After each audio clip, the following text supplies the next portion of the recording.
আপনি মেডিকেল সায়েন্সের কাউকে এটা মনে হয় না বোঝাইতে পারবেন জাদু বলেও কিছু আছে। আপনি দেখবেন সব টেস্ট করেছেন, আপনি আপনার সুগার টেস্ট করেছেন, মানে ব্লাডের যত টেস্ট আছে করেছেন, আপনি ইসিজি করছেন, যা আছে ইটিটি করছেন, সব করছেন, কোনো রোগ ধরা পড়ে না, কিন্তু আপনি অসুস্থ। এমন বহু মানুষ সমাজে আছে, এখনও আছে। মেয়েদের মধ্যেও অনেকে আছে, ছেলেদের মধ্যেও অনেকে আছে।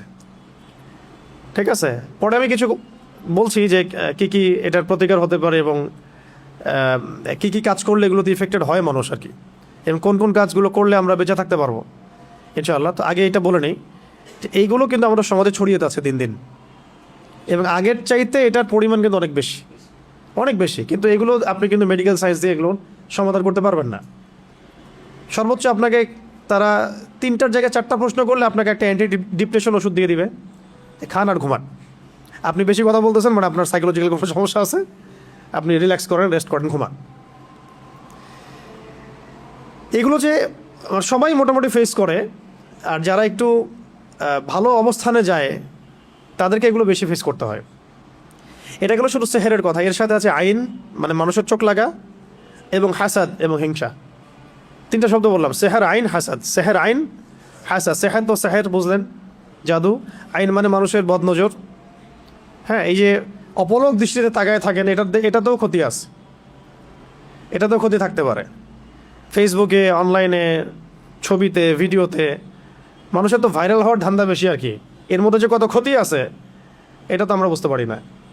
আর এই ক্ষতিগুলো মোকাবেলা করার জন্য যে ইমান, আমল আর যে লাইফস্টাইল, যে তাস্কিয়া এগুলো দরকার হয়, সেগুলো আমরা আবার হাসিল করতে চাই না, কিন্তু আমরা চাই যে আমরা ভাইরাল হয়ে যাই। হ্যাঁ, মানুষ শো অফ করতে চায়, দেখাতে চায়, বডি দেখায়, জিম করে আসলাম, এইটা দেখায়, ওইটা দেখায়, নিজের ফ্যামিলিকে দেখায় আমি খুব সুখে আছি, আমি খুব ভালো আছি। এই যে শো অফ করতে করতে দেখা যায় ওইগুলো আস্তে আস্তে চলে গেছে জীবন থেকে। এগুলো কিন্তু কোনো সাইন্টিফিক কারণে হয় না, সেহের, আইন, হাসাদের কারণে হয়। সেহের, আইন, হাসাদের কারণে হয়। তো আগে আমরা সূরাটাকে শিখি, তারপরে আমি এই বিষয়গুলোর সলিউশনগুলো বলবো ইনশাআল্লাহ শেষে।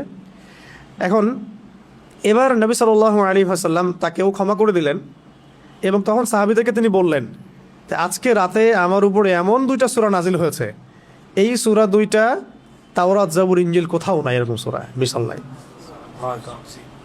তারপরে আরেকজন সাহাবী বলেছেন ঝড় হচ্ছিল একদিন, ঝড়ের মধ্যে আমরা নবী সাল্লাল্লাহু আলাইহি ওয়াসাল্লামকে হারাই ফেললাম, তিনি কোথায়? তো তারা একটু শঙ্কিত বোধ করলেন, আমাদের নবীজি কোথায় চলে গেলেন। একটু পরে তিনি এসে বললেন যে আমার কাছে এমন 2টা সূরা আল্লাহ রাব্বুল আলামিন নাজিল করেছেন যে এই সূরা 2টা যদি কেউ পাঠ করে, মানে সকাল সন্ধ্যায় নিয়মিত পাঠ করে, ইনশাআল্লাহ তাকে আল্লাহ পাক সব ধরনের ক্ষতি থেকে হেফাজত করবেন, কামা ক্বালা আলাইহিস সালাম। এরকম কাছাকাছি একটা অর্থ আছে। আর নবী সাল্লাল্লাহু আলাইহি ওয়াসাল্লাম নিজের আমল ছিল এরকম যে তিনি এই সূরা 2টার সাথে সূরা ইখলাসকে অ্যাড করে, এই সূরা 2টার সাথে সূরা ইখলাসকে অ্যাড করে, সূরা ইখলাস নিয়ে আমরা আলাদা দার্স করবো ইনশাআল্লাহ। ওইটা আলাদা প্রসঙ্গ, তো এটা আলাদা প্রসঙ্গ, এই জন্য আমি আজকে নিয়ে আসেন এই সূরা ইখলাসকে। তো সূরা ফালাক, নাস এবং ইখলাস এই 3টাকে একসাথে তিনি রাতের বেলা পড়তেন ঘুমানোর সময়। প্রথমে পড়তেন সূরা ইখলাস একবার, আবার বিসমিল্লাহ সহ সূরা ফালাক একবার, আবার বিসমিল্লাহ সহ সূরা নাস একবার। হাত 2টা একত্রিত করে ফু দিয়ে মাথা থেকে নিয়ে পুরো সারা গা তিনি মাসাহ করতেন। এই কাজটা তিনি 3বার করতেন। এই কাজটা কয়বার করতেন? 3বার করতেন। এছাড়াও তিনি পড়তেন আয়াতুল কুরসি পড়তেন, ওই তাসবিহে ফাতিমি তাসবিহ আমরা যেটা বলি, 33 বার সুবহানাল্লাহ, 33 বার আলহামদুলিল্লাহ, 34 বার আল্লাহু আকবার। সূরা মুলক পড়ার কথা এসেছে, এবং সূরা বাকারার শেষের আয়াতগুলো, সূরা আল ইমরানের শেষের আয়াতগুলো, এগুলো রাতের বেলার আমল। তো এগুলো নবী সাল্লাল্লাহু আলাইহি ওয়াসাল্লামের নিয়মিত আমল ছিল। এছাড়াও প্রত্যেক দিন সকালে, মানে বাদ ফজর, এবং সন্ধ্যায় বাদ মাগরিব, অনেকে বাদ আসরও বলেন, দুটোই ঠিক আছে, বাদ ফজর বা বাদ আসর বা বাদ মাগরিব, আপনার সুবিধা অনুযায়ী 3বার করে সূরা ফালাক, সূরা নাস, সূরা ইখলাস। আগে সূরা ইখলাস, তারপর সূরা ফালাক, তারপরে নাস। এভাবে 3বার করে পড়লে ইনশাআল্লাহ তাআলা, ইনশাআল্লাহু আযজা ওয়া জাল, ওই ব্যক্তিকে এই ধরনের কোনো সেহের, কোনো আইন, কোনো হাসাদ, কোনো ক্ষতি করতে পারবেন ইনশাআল্লাহ। একটা প্রশ্ন আসতে পারেন আপনাদের মধ্যে যে আল্লাহ নবী সাল্লাল্লাহু আলাইহি ওয়াসাল্লামকে কেন জাদু করা হলো?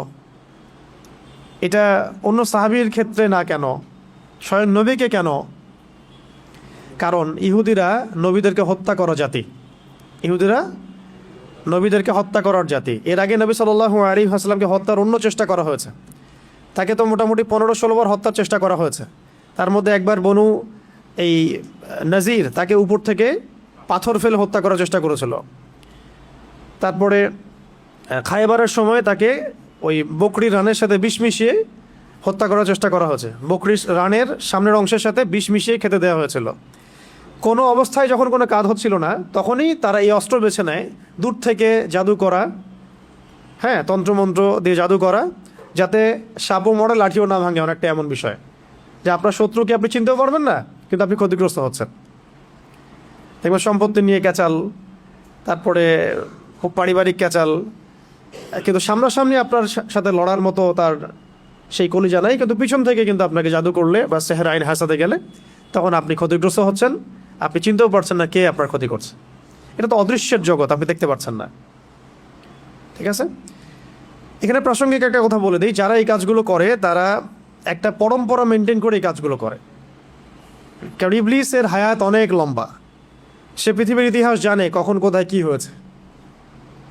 সে ভবিষ্যৎ হয়তো জানে না, অতীত সে জানে যে কখন কোথায় কি হয়েছে। ইবলিসের বহু অনুসারী আছে এবং এগুলো সবাই জিন, এগুলো সবাই কি জিন।